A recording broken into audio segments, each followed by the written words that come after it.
Hi, I'm Dr. Steve Jacobson, and I'm a medical director here at Premera Blue Cross. COVID-19, RSV, the flu, and some allergies can all show similar symptoms during cold season. It's not always clear what precautions you should take, so these are 5 things you should know about the flu, COVID-19, and RSV. All right, so number 1, flu symptoms appear soon after exposure and can include fever, chills, coughing, sore throat, runny nose, stuffy nose, headaches, fatigue, and aches. The flu is mostly contagious during the first 3 to 4 days.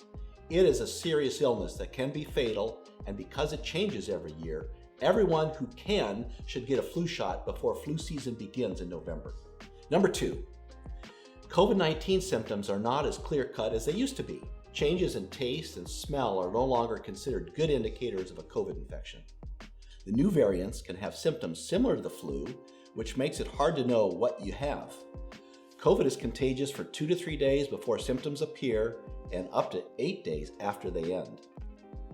Number 3, RSV stands for respiratory syncytial virus. It's a dangerous, highly contagious virus that can cause respiratory disease. Adults over 60 and babies are most at risk, but anyone can get it, especially those with underlying conditions.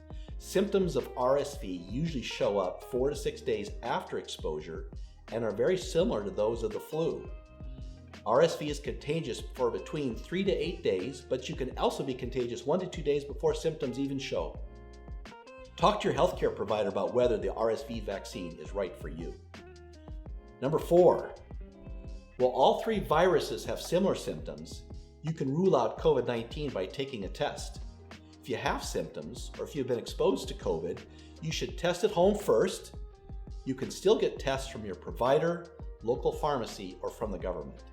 If you have tests at home, visit covidtest.gov to see if the expiration date has been extended.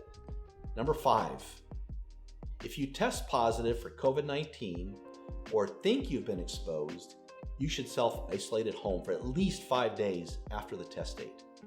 If you don't have symptoms, you can end your isolation after 5 days. But if you do have symptoms, you should wait until you are fever-free for 24 hours before ending your isolation.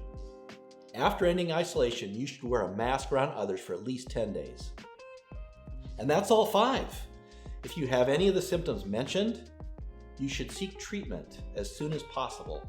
And of course, regardless of which illness you may have, please stay clear of large gatherings for the recommended time period. It's not too late to get vaccinated against COVID, flu, and RSV.